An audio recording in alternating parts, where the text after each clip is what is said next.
Batam TV, inspirasi Kepri.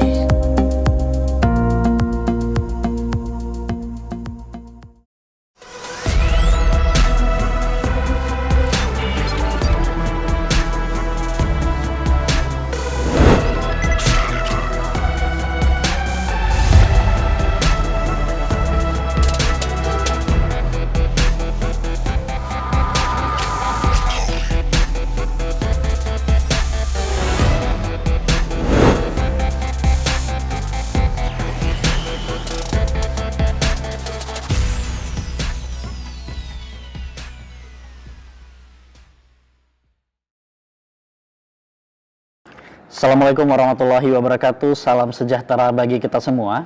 Pemirsa Batam TV, apa kabar Anda? Law and Justice kembali hadir di layar kaca Anda kali ini bersama saya Ferdian Dika. Saat ini di studio Batam TV telah hadir bersama saya narasumber yang akan berbagi informasi kepada kita semua terhadap tema yang akan kita laksanakan dialognya pada hari ini. Kita sapa terlebih dahulu Bang Wahyu Hidayat SHMKN. Selamat pagi Bang Wahyu, apa kabar Bang? Selamat pagi, Alhamdulillah. Baik. Apa kesibukan akhir-akhir ini Bang Wahyu? Alhamdulillah, akhir-akhir ini seperti biasa, karena saya praktisi kenotariatan dan pertanahan, saya di kantor melayani masyarakat untuk kepentingan pendirian badan hukum atau pelayanan hukum lainnya. Baik, bisa disapa terlebih dahulu Bang Wahyu, pemirsa Batam TV yang menonton kita pagi hari ini dari rumah mereka masing-masing. Baik, terima kasih Mas Ferdian. Selamat pagi pemirsa Batam TV. Perkenalkan, saya Wahyu Hidayat, praktisi kenotariatan dan pertanahan di Kota Batam. Terima kasih. Baik, terima kasih Bang Wahyu sudah hadir di studio Batam TV dan menyapa pemirsa Batam TV yang menonton kita pada hari ini. Pemirsa Batam TV, perseroan terbatas adalah badan usaha yang memiliki kepemilikan terbatas dan diakui secara hukum. Perseroan terbatas sering menjadi pilihan bagi para pengusaha untuk mengembangkan bisnis mereka karena memiliki struktur hukum yang jelas dan dapat menarik investor. Pendirian perseroan terbatas memerlukan persiapan dan prosedur tertentu yang harus dipenuhi oleh para pendiri perseroan terbatas. Namun, apakah Anda sudah memahami prosedur yang benar dalam mendirikan sebuah perseroan terbatas? Dalam 1 jam ke depan, saya Ferdian Dika akan berbincang-bincang dengan Bang Wahyu selaku praktisi hukum kenotariatan. Pada kesempatan kali ini kita akan berdiskusi banyak dan menggali ilmu serta informasi terkait prosedur hukum dalam pendirian perseroan terbatas. Baik Bang Wahyu, mengawali dialog kita pada pagi hari ini, mungkin saya akan bertanya terkait konsep atau fundamental dalam perseroan terbatas ini, terkait kenapa sebuah usaha perlu membuat badan hukum. Baik, terima kasih Mas Ferdian. Mengenai perseroan terbatas ini, sebelum saya jawab di situ, kita harus mengetahui dulu ya mengenai badan hukum. Badan hukum ini ada yang badan atau badan usaha itu ada yang berbadan hukum dan ada yang tidak berbadan hukum. Namun karena tema di sini adalah sekarang membahas mengenai perseroan terbatas, kita bahas mengenai badan hukum perseroan terbatas. Kenapa pelaku usaha atau masyarakat yang ingin memulai usahanya itu memulainya dengan harus berbadan hukum, ya? Karena pertama, mengenai eksistensinya lebih jelas. Badan hukum perseroan terbatas itu eksistensinya lebih jelas. Itu diatur secara khusus di dalam undang-undang tersendiri, di dalam Undang-Undang Nomor 40 Tahun 2007 tentang perseroan terbatas. Yang jadi investor di sini atau pemegang saham lebih trust dalam mengalokasikan modalnya di dalam usaha tersebut. Kemudian di dalam badan hukum perseroan terbatas di sini lebih jelas mengenai pemisahan antara kekayaan pribadi dengan kekayaan yang disetor di dalam badan hukum PT tersebut. Ini yang membedakan. Di sini apabila Mas Ferdian menginvestasikan, menyetorkan modalnya misalnya contoh sebesar 100 juta. Apabila PT tersebut tidak berjalan atau mengalami kerugian, itu tanggung jawab yang kerugiannya hanya sebesar modal yang disetorkan tersebut, tidak menyangkut kepada harta pribadinya. Seperti itu kelebihannya ya. Kemudian bedanya sama yang tidak berbadan hukum, contoh yang tidak berbadan hukum adalah CV ya.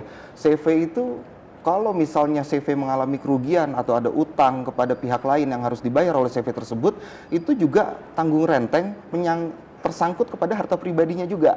Sementara PT nggak seperti itu, ya, gitu. Kemudian selanjutnya adalah jelas di dalam badan hukum PT di sini pembagian sahamnya. para pendiri jelas karena PT ini adalah merupakan suatu persekutuan modal. Jadi jelas pembagian sahamnya berapa persen itu tercantum di dalam anggaran dasar PT ya. Kemudian bedanya lagi nih, badan hukum PT dengan yang lain adalah PT ini boleh memiliki aset tidak bergerak seperti lahan, mungkin benda tidak bergerak, kemudian gedung, rumah atau ruko itu boleh atas nama badan hukum PT. Sementara yang lain, CV dan lainnya itu nggak boleh seperti itu. Dan yang terakhir menurut saya kita ngambil beberapa contoh aja ya, gitu. Bedanya adalah badan hukum di sini jelas lebih kuat pengesahannya karena PT ini pengesahannya dalam bentuk SK Menteri, surat keputusan Menteri Hukum dan HAM. Sementara yang lain, badan usaha lain seperti CV itu hanya didaftarkan dalam bentuk surat keterangan terdaftar. Kalau badan hukum jelas dalam bentuk SK Menteri, seperti itu. Baik, Ya. dari penjelasan Bang Wahyu tadi terkait kenapa dan kelebihan beberapa badan hukum ini, apa saja jenis badan hukum yang berlaku di Indonesia, Bang Wahyu? Baik, selain badan hukum yang tadi kita sudah jelaskan, perseroan terbatas, ada badan hukum lain ya, seperti yayasan, kemudian perkumpulan berbadan hukum dan koperasi. Nah, yang ada lagi yang terbaru nih, produk terbaru ya, ada badan hukum perseroan perorangan, seperti itu.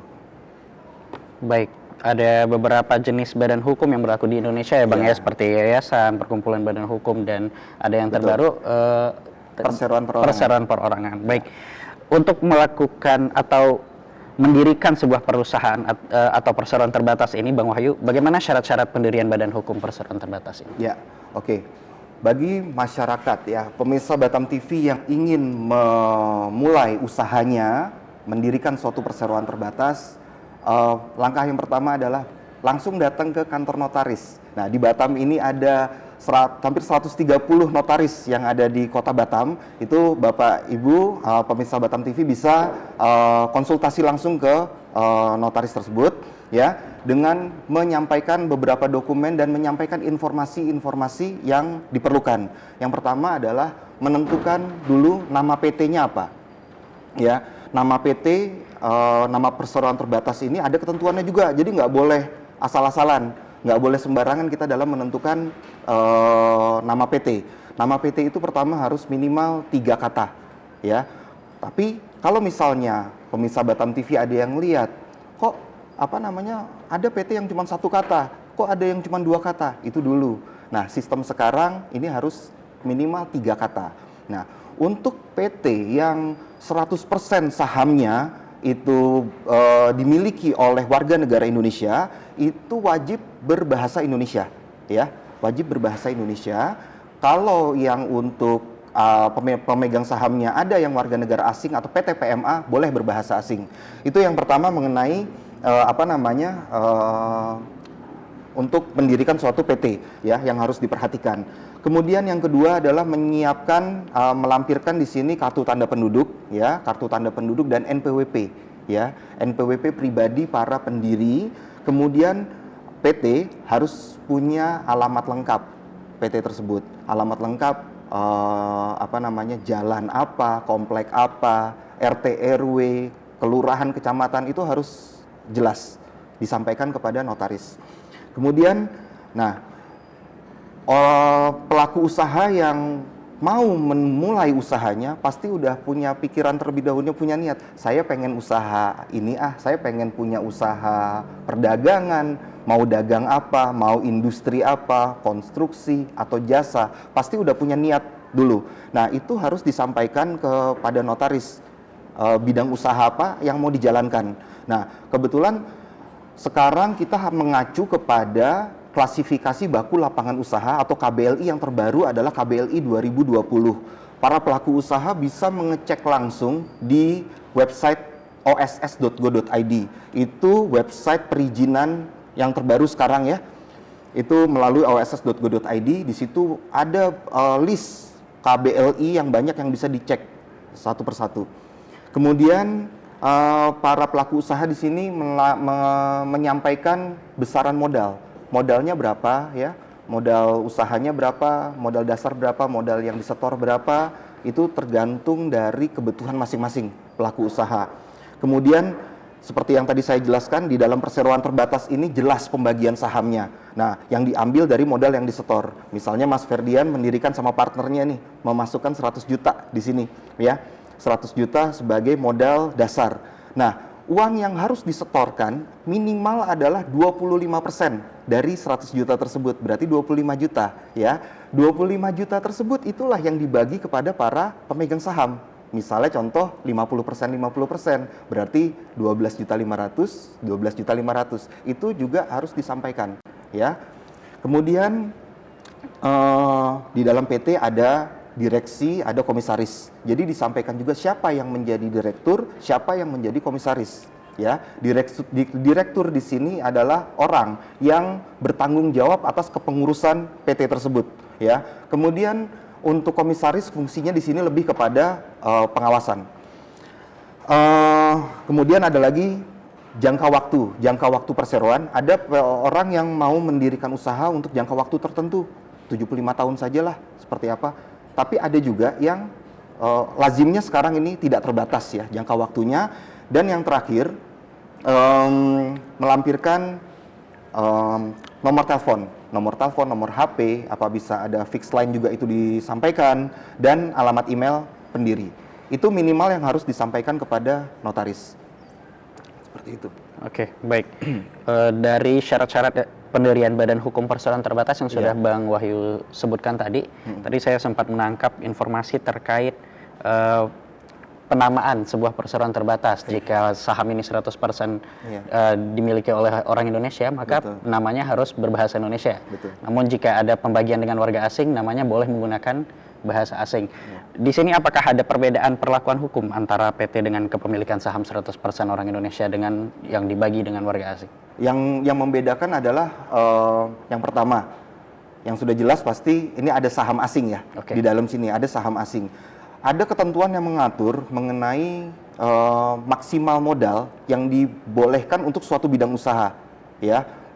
Contohnya mungkin kita harus ngecek lebih lanjut, ya, di dalam daftar negatif list. Itu daftar yang mengatur mengenai maksimal modal yang dibolehkan orang asing tuh punya saham di dalam suatu PT, ya. Itu untuk di PT PMA. Nah, kalau untuk PMA bedanya ada lagi nih, mungkin kita bisa jelaskan sedikit, ya, di sini. PMA modalnya harus di atas 10 miliar. Beda sama PT lokal. Kalau PT PMDN bebas, ya, ditentukan. Tapi kalau PT PMA, PT penanaman modal asing, itu wajib harus di atas 10 miliar, ya. Bidang usahanya juga nggak bisa sebanyak PT PMDN, PT penanaman modal dalam negeri. PT PMA di sini untuk per 1 KBLI itu 10 miliar. Nanti mau nambah KBLI juga harus nambah 10 miliar lagi, seperti itu. Nah, kalau di dalam PT PMDN itu bebas, seperti itu. Baik, kita sudah berbicara terkait syarat-syarat pendirian Badan Hukum Perseroan Terbatas. Ya. Bagaimana dengan alur atau tahapan pendirian perseroan terbatas ini, Bang Wahyu? Oke, baik. Pelaku usaha, pemirsa Batam TV yang ingin memulai usahanya dalam bentuk badan hukum PT, ya. Pertama seperti tadi saya sudah sampaikan, bisa langsung datang ke notaris, melampirkan dokumen-dokumen dan informasi-informasi yang diminta oleh notaris tersebut, ya. Setelah itu, Bapak Ibu pemirsa Batam TV akan diinfokan notaris untuk menandatangani akte pendirian PT. Nah, inilah salah satu fungsi notaris di sini. Fungsi notaris di sini adalah membuat akte pendirian anggaran dasar perseroan terbatas tersebut, ya. Kemudian notaris di sini menyampaikan kepada Kemenkumham, ya, kepada Kementerian Hukum dan Hak Asasi Manusia Republik Indonesia untuk memperoleh surat keputusan pengesahan badan hukum PT tersebut, ya. Setelah terbit nanti SK-nya atau surat keputusannya, lalu akan biasanya di sistem itu akan muncul langsung nomor NPWP si PT tersebut, ya. Muncul nomor NPWP, namun tetap harus nanti kita datang ke kantor pajak untuk dicetak nanti NPWP-nya, diurus secara online pun juga bisa. Nah, itu sampai dari sistem perpajakannya. Lanjut lagi nanti kepada perizinan. Kepada perizinan, di perizinan ini karena semua sudah menjadi satu di dalam seperti yang tadi saya sudah sampaikan di sistem oss.go.id tersebut untuk memperoleh nanti namanya adalah NIB, nomor induk berusaha. Nah, nanti mengenai ketentuan mengenai NIB dan perizinan-perizinan lainnya nanti kita bahas, harus dibahas secara tersendiri karena OSS yang sekarang berbasis resiko ini ya, yang berlaku sekarang berbasis resiko itu ada beberapa klasifikasi bidang usaha sesuai dengan resikonya masing-masing gitu. Ada yang resiko rendah, menengah tinggi dan tinggi. Itu nanti perlakuannya berbeda. Ya, perizinannya seperti itu. Kemudian juga nanti kita bahas mengenai masalah modalnya. Itu juga nanti berpengaruh di dalam perizinan. Seperti itu, Mas Ferdian. Baik, kita sudah berbicara terkait syarat-syarat pendirian badan hukum, juga kita sudah berbicara terkait alur dan tahapan pendirian. Apa ada perizinan khusus, Bang Wahyu, agar sebuah perseroan terbatas ini dapat digunakan? Oke, perizinan khusus yang akan diurus oleh pelaku usaha tersebut kembali lagi tergantung kepada bidang usaha yang akan dijalankan. Ada bidang usaha yang jika kembali tadi OSS itu berbasis resiko. Kalau misalnya resikonya rendah, maka izinnya hanya NIB saja, cukup gitu. Jadi ketika izinnya itu NIB-nya sudah terbit, pelaku usaha tersebut bisa langsung menjalankan bidang usahanya. Perlu saya jelaskan sedikit bahwa NIB ini dulunya mungkin banyak yang masih awam ya. Dulunya ini sebagai SIUP TDP. Kalau perizinan zaman dulu itu kan akte, SK, NPWP, SIUP TDP, domisili ya. Dengan adanya OSS ini, SIUP TDP itu sudah tidak berlaku lagi gitu. Itu perizinan lama. Sekarang diganti dengan NIB, nomor induk berusaha. Kembali lagi tadi, izin khusus. Kalau misalnya dia resikonya rendah, izinnya itu cukup NIB. Kalau misalnya KBLI atau bidang usahanya itu menengah tinggi, itu menengah rendah, maka izinnya ada lagi satu lagi, izinnya namanya sertifikat standar. Itu semuanya diurus dalam OSS ya.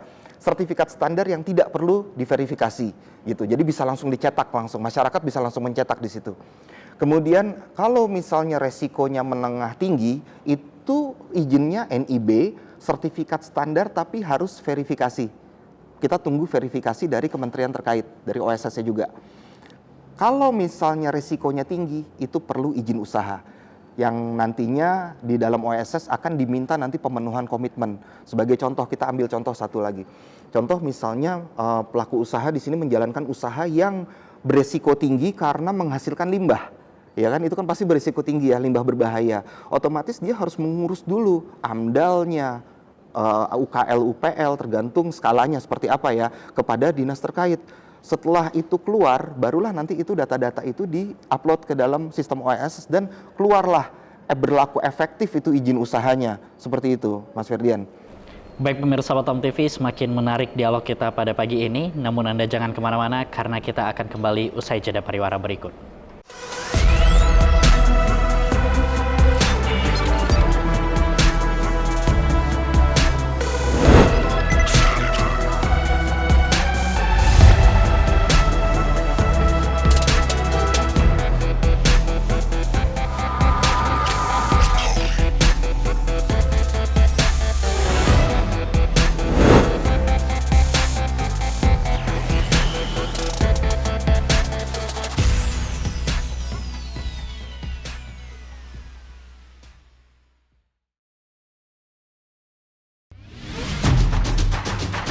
Sekitar 30 miliar, 40 miliar lah untuk 1 tahun itu.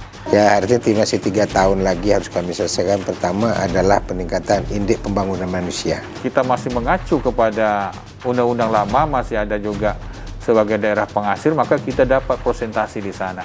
Natuna, kita memiliki 119 objek dan daya tarik wisata yang sudah kita identifikasi. Membangun semangat masyarakat untuk menyiapkan akomodasi amenitasnya berupa homestay. Dan jangan lupa bahwa Blue Economy itu adalah salah satu prioritas pemerintah yang juga sudah masuk dalam RPJPMN.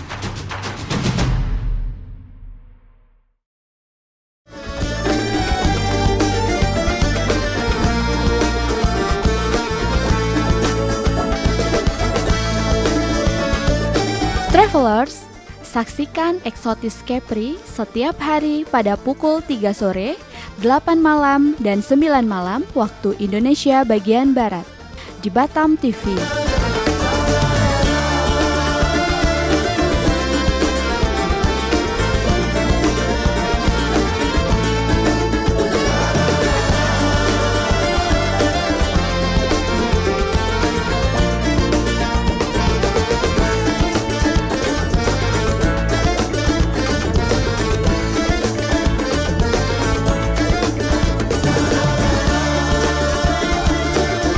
Nikmati keindahan destinasi wisata di Provinsi Kepri. Wisata ke Kepri aja. Bangga berwisata di Indonesia.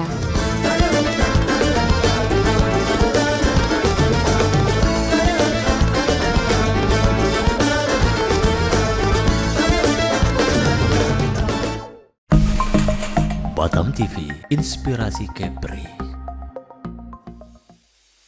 Warga Kepri, kini siaran Batam TV bisa Anda download aplikasinya di Google Play Store dengan ketik JPM Stream di kolom search lalu unduh aplikasinya. Anda bisa menyaksikan program Batam TV.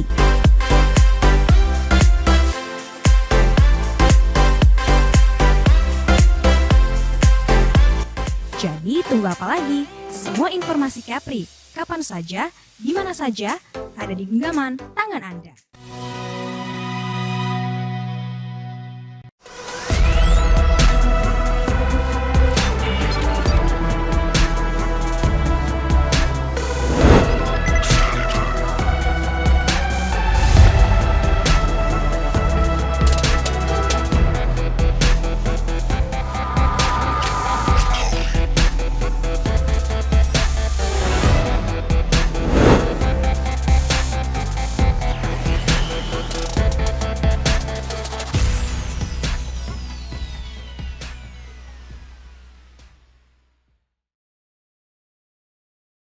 Baik pemirsa Batam TV, terima kasih Anda masih bersama kami dalam Law and Justice edisi kali ini.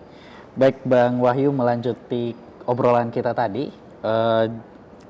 ada kondisi di mana ada kasus di mana kondisinya seorang warga negara asing ingin memiliki atau mendirikan sebuah perseroan terbatas di Indonesia.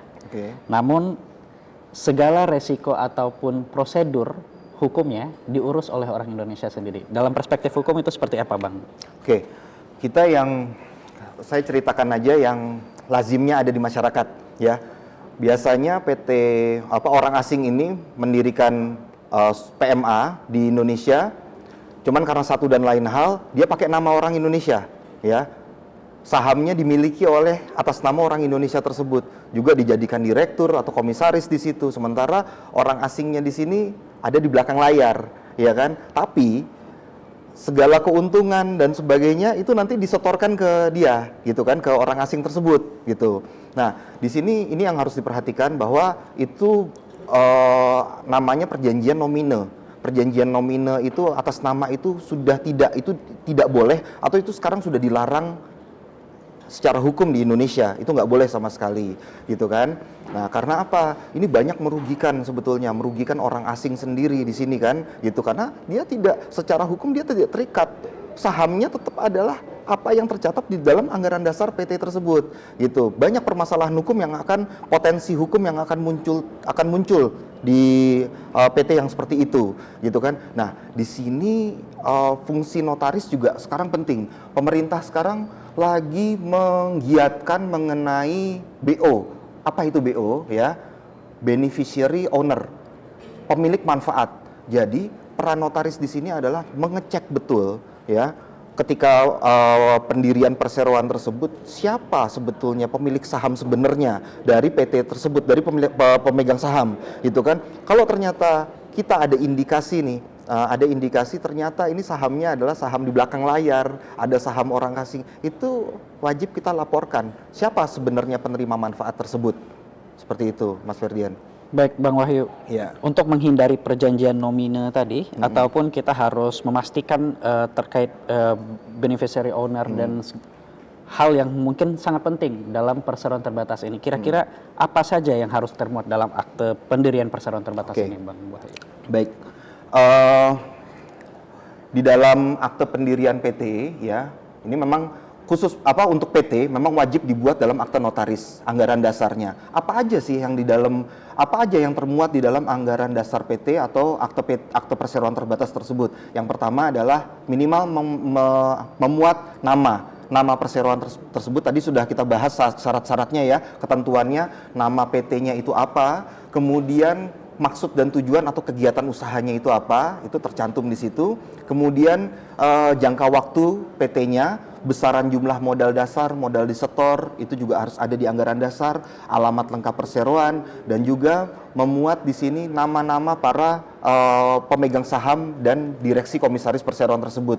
Itu siapa nama-namanya jelas, alamatnya, nomor KTP-nya itu jelas harus tercantum di dalam anggaran dasar. Kemudian di dalam anggaran dasar PT atau akte PT ini juga memuat mengenai hak dan kewajiban direksi komisaris ya, hak dan kewajibannya seperti apa itu ada di dalam situ. Kemudian ada pembagian sahamnya. Seperti yang tadi saya bilang, itu ada pembagian saham, wajib ada pembagian saham yang dibagi oleh para pemegang saham diambil dari modal disetor. Itu ada di dalam akte PT. Kemudian tata cara pengangkatan dan pemberhentian direksi komisaris. Ya, sebagai info, direksi komisaris ini memiliki jangka waktu masa jabatan, yaitu biasanya adalah 5 tahun. Ya, 5 tahun. Jadi setiap 5 tahun harus diangkat kembali seperti itu. Nanti itu mekanisme RUPS akan kita bahas di segmen tersendiri kelihatannya. Ada dan hal-hal lain yang ketentuan-ketentuan lain yang ada harus tercantum di dalam itu. Itu yang utama sih yang tadi saya sampaikan. Ya. Baik, Bang Wahyu. Terkait pengaruh kegiatan bidang usaha dan kegiatan perseroan terbatas ini terhadap isi yang termuat dalam akta pendirian itu, apakah ada pengaruh tersendiri, Bang? Mungkin lebih ke ini ya, pelaku usaha yang menginformasikan kepada notaris, saya pengen menjalankan usaha di bidang ini nih Pak, gitu ya. Gimana nih Pak, apa yang harus saya masukin? Kembali lagi, kita harus ngecek betul ketentuan di dalam klasifikasi baku lapangan usaha di tahun 2020. Di situ ada ratusan jenis bidang usaha dengan kode-kode KBLI-nya masing-masing, ya. Nah, yang perlu diperhatikan yang pertama adalah kembali kita harus ngecek dulu bidang usaha tersebut masuk ke resiko yang mana? Resiko rendah, menengah tinggi, atau tinggi. Karena itu nanti akan berpengaruh kepada perizinannya. Kemudian yang kedua adalah ketika kita menentukan bidang usaha, kita juga menentukan, kita lihat di dalam OSS itu, nanti bisa dicek di dalam website OSS, itu bidang usaha atau KBLT tersebut minimal dia masuk ke skala usaha mana? Masuk yang usaha mikro, kecil, menengah, atau besar. Ya, sebagai contoh, misalnya bidang usaha perdagangan. Di dalam KBLI, dia bisa mikro, minimal mikro. Berarti di skala usaha, dia bisa di bawah 1 miliar modalnya. Nah, mungkin saya jelaskan di sini skala usaha ya. Skala usaha di sini, 1 miliar itu adalah mikro, 1 miliar sampai 5 miliar itu kecil, 5 miliar sampai 10 miliar itu menengah, di atas 10 miliar itu termasuk skala usaha yang besar. Itu. Baik, Bang Wahyu. Terkait yang sudah Bang Wahyu sampaikan dan jelaskan tadi terkait apa yang termuat dalam akta pendirian perseroan terbatas, ada terkait strukturnya, jangka waktunya, dan lain-lain. Apakah itu sudah merupakan isi baku yang harus termuat dalam akta pendirian sebuah perseroan terbatas, atau masih bisa ditambahkan dengan hal-hal lain? Yang dirubah seperti tadi pasti nama beda-beda, setiap nama PT itu pasti beda-beda. Kemudian jangka waktu juga mungkin bisa berbeda, tapi lazimnya sekarang sih sudah sama ya, semuanya tidak terbatas nih jangka waktunya. Kemudian yang paling pasti berbeda itu adalah maksud dan tujuan. Setiap PT pasti punya kegiatannya masing-masing, itu pasti berbeda, ya kan? Terus kemudian itu jadi bisa di custom lah, bahasa gampangnya apa aja sih yang bisa di custom, apa yang baku gitu ya, gitu kan? Kemudian masalah modal dasar, modal disetor, itu juga pasti berbeda, gitu. Kemudian pembagian saham juga pasti berbeda, direktur komisaris juga pasti berbeda, gitu. Kemudian yang bisa di custom nih biasanya adalah mengenai hak dan kewajiban direksi komisaris. Ya, misalnya contohnya untuk penjualan aset, kesepakatannya harus dengan RUPS, harus dengan persetujuan dewan komisaris, atau direktur boleh melakukan tindakan hukum penjualan aset itu hanya cukup dengan persetujuan komisaris tanpa perlu rups, ya. Itu bisa di custom di situ. Untuk pengambilan uang di bank, hak wewenang direksi seperti apa, itu biasanya bisa tergantung dari kesepakatan pendiri. Seperti itu. Oke, baik Bang Wahyu. Jika ada sebuah kondisi di mana mungkin seorang warga negara Indonesia ingin mendirikan klub sepak bola atau perusahaan media massa, kira-kira ada akta khusus atau ketentuan sendiri, Bang Wahyu? Oke, apapun bidang usahanya, ya, tidak juga karena ini sepak bola atau media massa itu ada perlakuan khusus dalam pendirian legalitas anggaran dasar perseroan terbatas. Enggak, semua sama. Semua harus dibuat di dalam akte pendirian notaris. Kalau memang itu PT, berbentuk PT, berbadan hukum PT. SK-nya pun juga sama, gitu kan. Nah, bedanya di sini apa? Ya, pasti kita cek dulu bidang usahanya tuh masuk ke KBLI berapa, gitu. Kita bisa cek di dalam oss.go.id, ya, gitu kan. KBLI yang membawahi bidang usaha media massa, misalnya contoh Batam TV atau klub sepak bola itu masuk ke KBLI berapa. Itu ada ribuan KBLI, ya. Di situ kita harus cek satu-satu kode KBLI yang mana, gitu. Nah, contoh media massa. Cuman ketika untuk Batam TV misalnya, itu nanti setelah NIB, karena seingat saya Batam TV itu bukan Batam TV, maksudnya media massa TV ini resikonya tinggi, termasuk KBLI risiko tinggi. Jadi izinnya nanti masuknya ke NIB, kemudian nanti ada izin usaha. Pemenuhan komitmennya nanti dari mana? Mungkin dari Batam TV ini lebih ke mana? Kominfo atau lembaga penyiaran, ada lembaganya tersendiri, mungkin dari Batam TV lebih paham, ya, seperti itu. Baik, Bang Wahyu, kita sudah berbicara terkait apa saja hal yang perlu dimuat dalam akta pendirian, juga pengaruh kegiatan bidang usahanya, juga akta khusus atau ketentuan tersendiri dalam mendirikan sebuah perseroan terbatas. Dari semua hal ini, apakah ada peran penting lainnya yang mungkin diemban oleh seorang notaris dalam membantu pendirian perseroan terbatas ini? Oke, jadi peran notaris dalam pendirian badan hukum perseroan terbatas, yang pertama, yang paling utama adalah membuat akte pendirian, ya. Membuat akte pendirian yang memuat anggaran dasar perseroan tersebut dan menyampaikan kepada Kemenkumham, Kementerian Hukum dan Hak Asasi Manusia, untuk menerbitkan surat keputusannya tersebut. Itu fungsi utamanya adalah di situ, ya. Yang kemudian adalah memastikan data-data yang disampaikan, data-data yang disampaikan oleh para pihak atau pendiri dari PT tersebut itu benar, ya, gitu. Data-datanya ada, KTP-nya ada, NPWP-nya ada, kemudian apa yang diinput dari akte pendirian ke sistem Kemenkumham itu sesuai, gitu. Nah, bisa juga biasanya teman-teman notaris dimintakan bantuannya, ya, dimintakan jasa untuk mengurus setelah SK keluar. Nanti biasanya gini, karena sekarang ini sistem Kemenkumham, pemerintah ini sudah membentuk jaringan, ya, sistem yang saling terkoneksi satu dengan lainnya.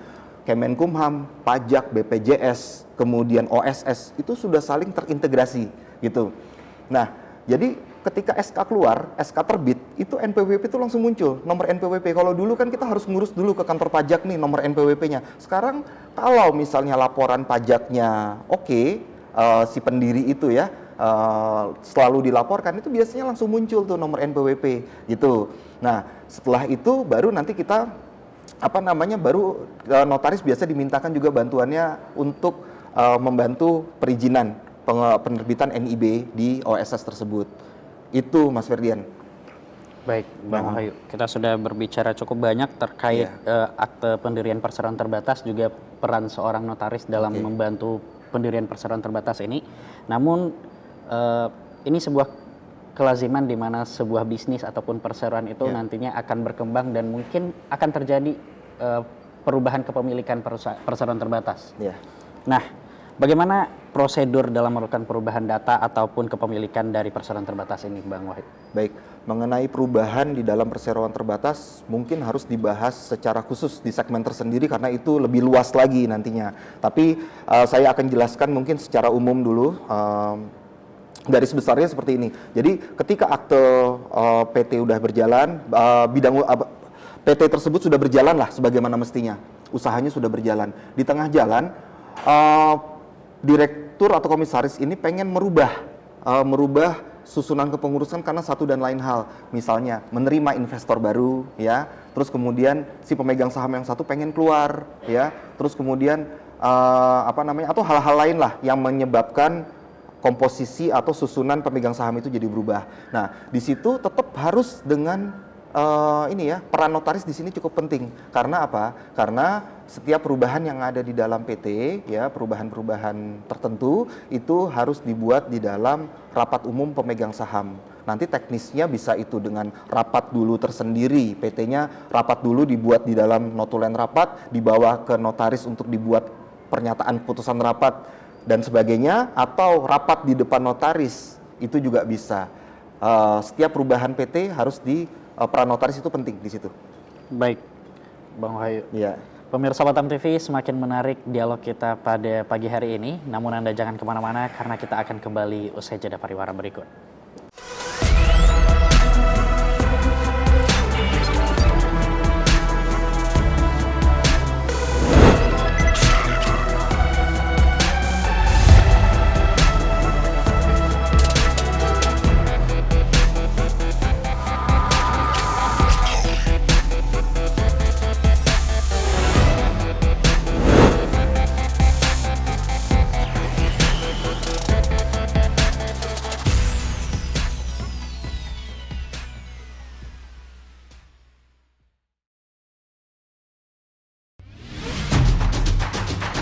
Sekitar 30 miliar, 40 miliar lah untuk 1 tahun itu.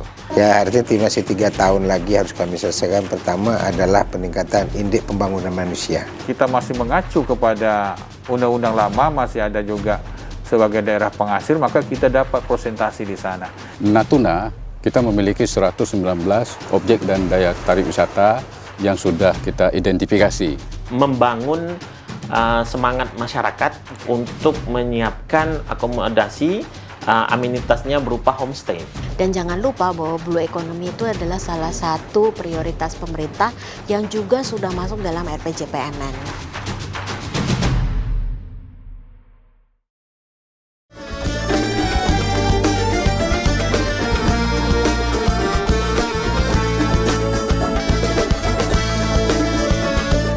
Travelers, saksikan Eksotis Kepri setiap hari pada pukul 3 sore, 8 malam, dan 9 malam waktu Indonesia bagian Barat di Batam TV.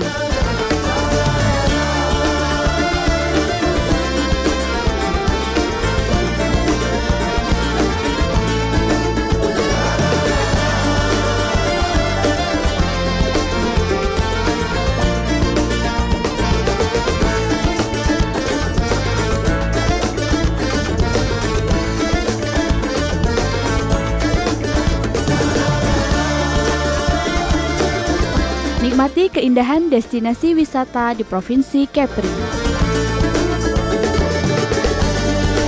Wisata ke Kepri aja. Bangga berwisata di Indonesia.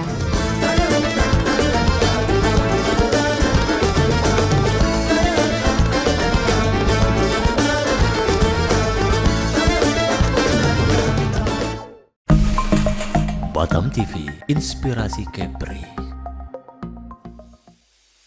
Warga Kepri, kini siaran Batam TV bisa Anda download aplikasinya di Google Play Store dengan ketik JPM Stream di kolom search lalu unduh aplikasinya. Anda bisa menyaksikan program Batam TV.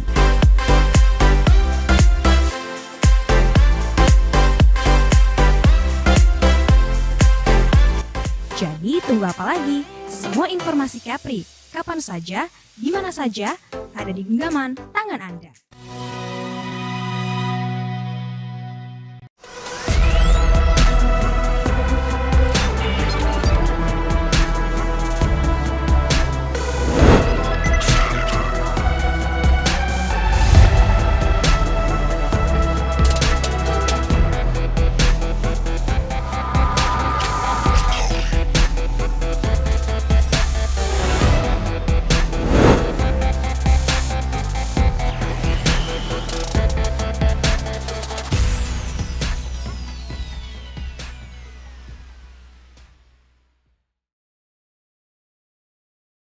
Baik pemirsa Batam TV, Anda masih bersama kami dalam program Law and Justice edisi kali ini.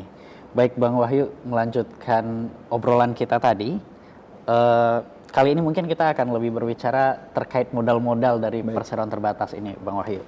Apa pengaruh modal yang ditanam di perseroan terbatas terhadap skala usaha perseroan ini? Baik, Mas Ferdian.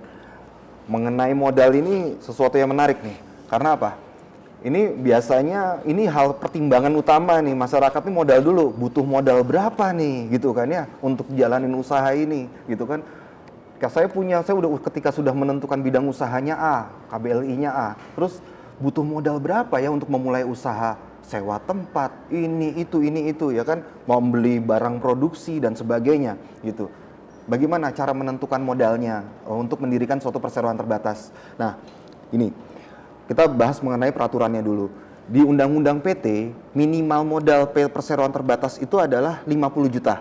Modal dasar itu minimal 50 juta rupiah, ya. Tapi ketentuan tersebut semenjak adanya Undang-Undang Cipta Kerja, syarat minimal modal itu dihapuskan. Itu diatur di dalam pasal 109 angka 3 Undang-Undang Nomor 11 tahun 2020 ya. Yang mengatur bahwa perseroan tuh wajib memiliki modal dasar. Jadi wajib, semua PT itu harus punya modal dasar itu wajib. Tapi mengenai jumlah besarannya itu sebagaimana diatur di dalam pasal tersebut itu diatur sendiri oleh para pendiri perseroan. Jadi kesepakatan bersama. Jadi bebas sekarang untuk modal minimalnya itu berapa ya gitu. Tapi ada pasal lainnya, ada di PP-nya peraturan pemerintah itu di nomor 8 tahun 2021. Jadi perseroan yang melaksanakan kegiatan usaha tertentu besaran minimum modal dasar perseroannya harus sesuai dengan ketentuan peraturan perundang-undangan. Contoh, jadi untuk bidang usaha tertentu, misalnya konstruksi, yang bidang usahanya kemudian money changer, perbankan, itu nggak bisa, cuman modal, saya mau bikin bank, tapi modal dasarnya cuma 50 juta. Nggak mungkin gitu kan. Jadi kita mengacu kepada peraturan perundang-undangan yang terkait dengan bidang usaha tersebut. Bank, perbankan, kemudian money changer itu di ketentuan Bank Indonesia, peraturan Menteri Keuangan, ya kan, dan hal-hal lain seperti itu mengenai masalah modal. Dan juga kita harus memperhatikan di sini ya mengenai modal dasar dan modal disetor tadi. Misalnya contoh, dari tadi saya sudah jelaskan mengenai modal dasar. Contoh misalnya kita para pendiri sepakat untuk mendirikan PT dengan modal dasar 100 juta. Gitu. Nah, dari 100 juta tersebut minimal 25% itu yang wajib untuk disetor, minimal. Boleh disetor 100%, 75%, 65%, tapi minimal 25% yang wajib disetor ke dalam perseroan. Nah, kemudian wajib disetor nggak sih sebetulnya gitu. Nah, notaris memastikan, ada notaris memastikan di sini ketika dia sepakat untuk memasukkan modalnya, contohnya tadi 25%, 25 juta misalnya di situ.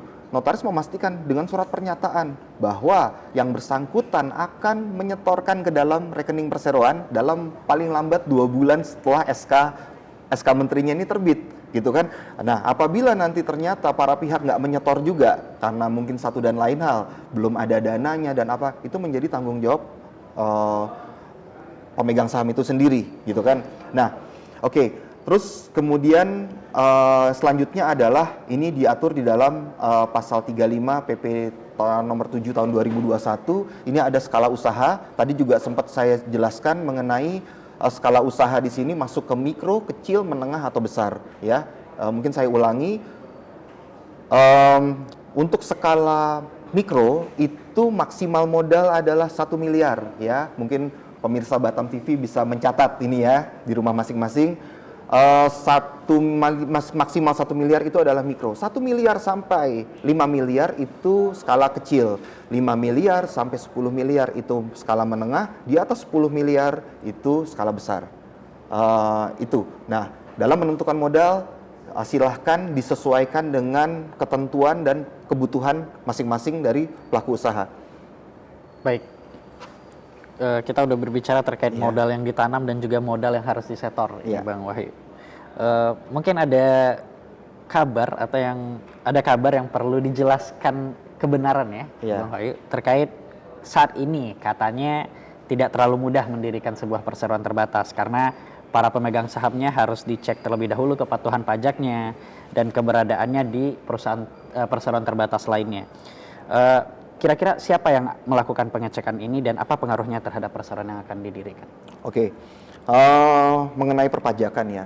Jadi gini, pemerintah ini sekarang memang lagi giat untuk rapih ya, memungut pajak lah istilahnya seperti itu ya, dalam berbagai hal, terutama dalam sistem ini, dalam PT ini, karena kan pelaku usaha rata-rata bentuknya kan badan hukum PT ya gitu, makanya banyak yang mungkin yang tidak laporan pajak, 5 tahun nggak laporan pajak, ada yang bertahun-tahun tuh usaha, omsetnya ada gitu, tapi nggak pernah laporan pajak, atau laporan pajaknya mungkin tidak sesuai dan sebagainya gitu. Nah, kembali lagi karena kami dari kenotariatan ya, kita fungsinya di sini adalah memastikan dulu NPWP itu dia punya dulu ya, NPWP pribadi dia punya. Kemudian ketika seperti tadi saya sampaikan, ini semuanya terintegrasi, pajak, BPJS, OSS, Kemenkumham, semua integrasi.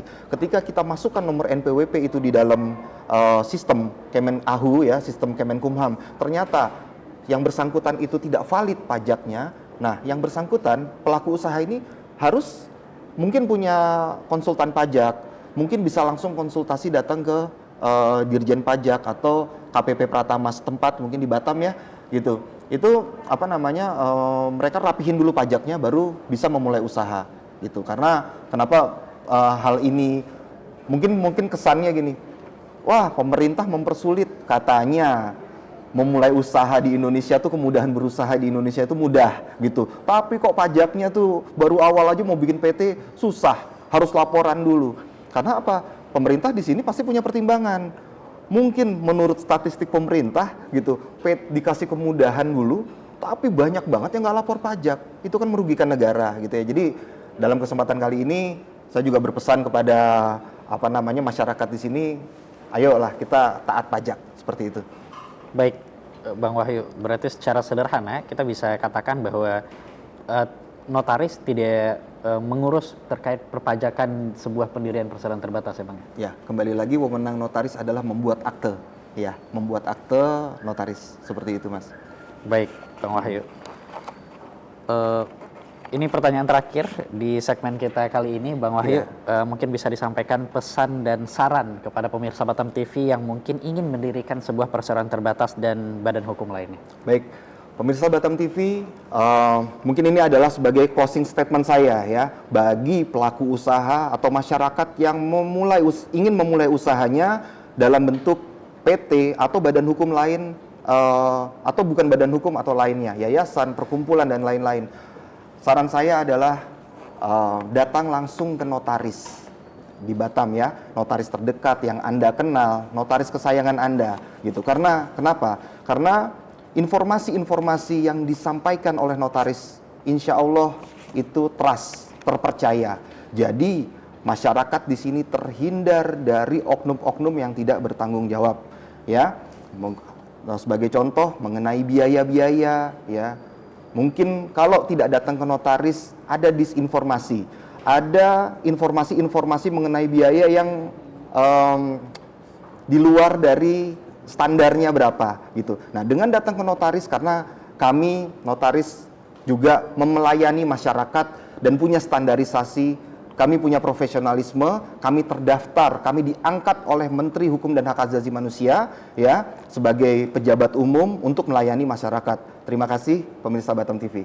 Baik Bang Wahyu atas penjelasannya dan informasi terkait serba-serbi pendirian perseroan terbatas di dialog kita kali ini. Pemirsa Batam TV, pendirian perseroan terbatas memerlukan persiapan dan prosedur tertentu, termasuk pemilihan jenis perseroan terbatas, persiapan dokumen-dokumen, pengurusan izin usaha, dan penyelesaian sengketa. Peran notaris juga sangat penting dalam proses pendirian perseroan terbatas karena notaris memiliki tugas untuk mempersiapkan dan mengesahkan dokumen-dokumen pendirian perseroan terbatas.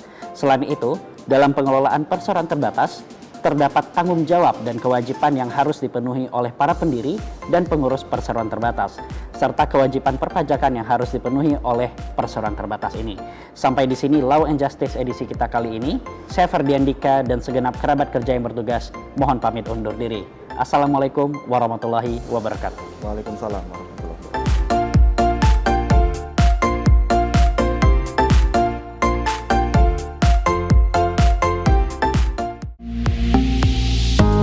Batam TV, inspirasi Kepri.